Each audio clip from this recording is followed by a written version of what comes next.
expect what? Covenant. God is after covenant. There are some of us here who have a lot of covenant on our head. The only problem we have, challenges we are facing today is unfulfilled covenant. If you can make a promise with God, listen, that's it. You are a great man, incapacitated, frustrated. Things you don't believe it will happen to you is happening. Listen to me. Because you made another covenant, another promise to God, which reminded God of the one he made, which you never fulfilled. So instead of blessing, they look like us. There is somebody who will walk up to him and refresh them. As I'm talking right now, begin to clean your mind. Begin to search your mind. Go back to all your God remembered all of them. And if you can flash and tell yourself the truth, you will be delivered here. And heaven will be open. Blessings will come. Do not fear God again. Praise the living God. Hallelujah. Praise the living God. Hallelujah. I made a trip. I was going back because of some challenges. I told God, I will give you a ram. And I will give another big ram for the feast. I will give one hive. And the other one, they will cut it and use it and cook for the feast. And the church where I said I could do that was where God, I was ministering and God gave me, opened my eyes to discover that truth. Do you know what? As I returned back, I was called to preach in the same place.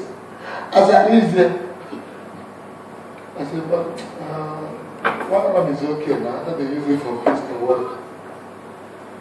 He's an elderly person that is a prophet. He picked up my microphone after my ministration. You know what he said? He said, man of God, God said that you should bring one ram and give it to him. I said, I'm aware of that. He said, not only that, another one for his spot.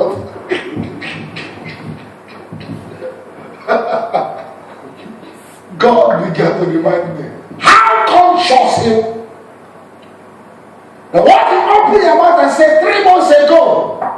So when you move around and come in this world, he said, God was still waiting for you. On December, I spoke to the same man of God under your administration. Even when I was planning the Thanksgiving, and the information has come.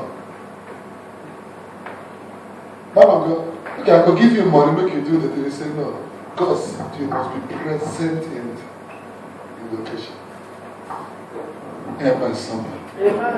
Talk to your neighbor, say, God is not a mocker. God is not a mocker. And he cannot be mocked. And he cannot be mocked. He's interested in you. He's interested in He's you. interested in your destiny.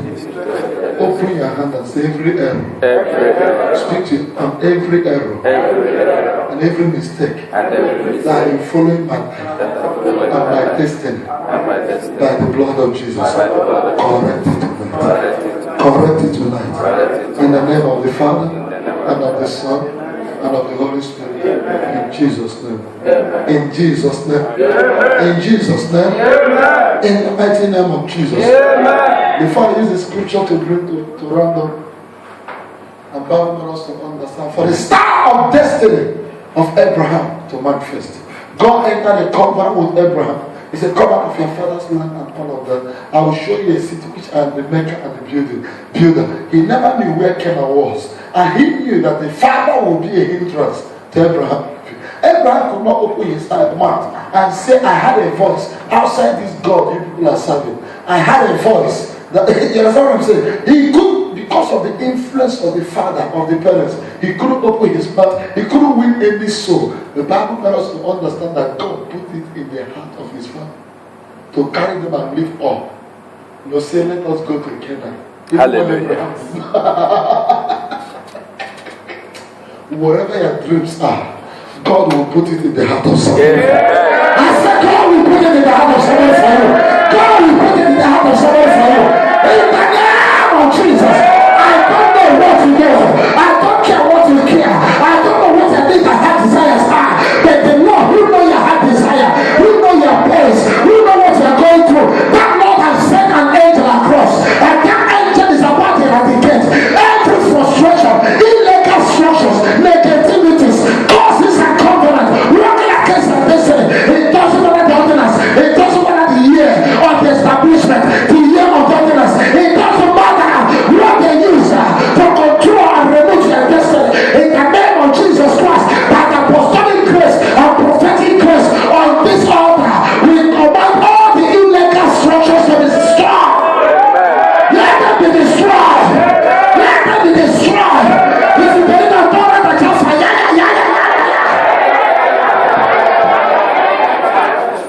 understanding. Makasen de Liaha. Libro Kosondo Libabahaya. And Bible said God entered the Father. The Father said, okay, if I am hungry, okay, if you think that the God of this house cannot carry you and go where you are going, is only that strange God, okay, this God has already made me to understand that your destiny is in Canaan. Let me carry you to go and fulfill it, so that he will put him in bondage, not evangelize. He carried him. They were on their way going to Canaan. When they came to Haran, a city called Haran, God killed the father. The father died. What did God do? God tried to use the father to bring Abraham to the point of not returning back to the father's house, so that he will be at the junction of God. Where shall I go from here? And some of us, you find yourself at that junction. God, where shall I go from here? You are so confused. Starting on 3-way junction, on 4-way junction, on 5-way junction, on 3-way junction. Starting so stranded, so confused. You don't know if you are going forward or if you are going backward. I don't care to know what put you at that junction. I don't care to know what put you in that condition. I don't care to know what put you in that situation. But God is about to redirect your destiny. I said the Lord has come to redirect your destiny. If you believe, I say, Jesus, take me by higher. Break me out of this situation.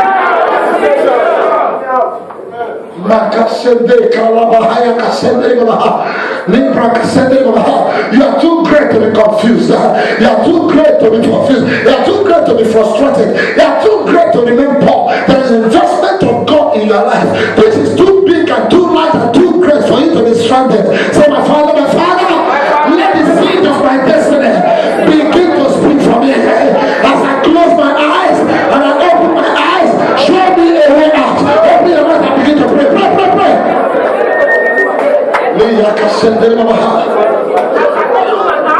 All the errors of the day of my birth, all the errors of my naming ceremony, all the errors of my dedication, all the errors of my rededication, all the errors of my renaming, all the errors.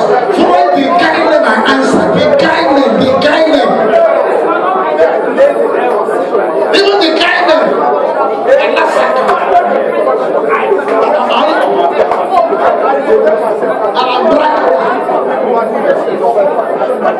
Names from the pit of hell, taking us to the destruction of hell. And the guys of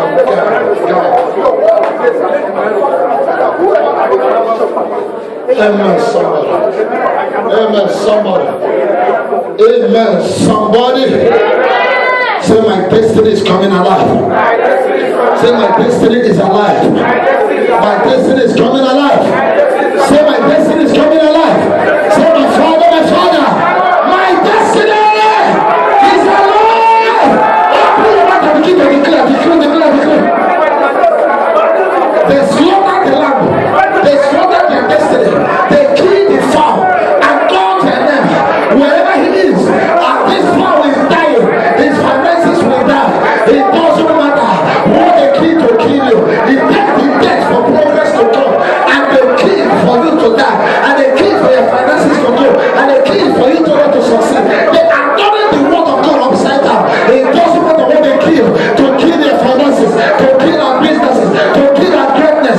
In the name of Jesus Christ. Restore back and make my destiny alive again. Make my destiny alive. Make my destiny alive. Oh Lord, make my destiny alive. In the name of Jesus. Revelation chapter 5 verse 9. I'm writing up with this. Revelation Shakali Prokusundo Libabahaya Kanababa. Librokusundo Libabaha. Lakakali Prokusundo. 8, 9, 10. Somebody read for me.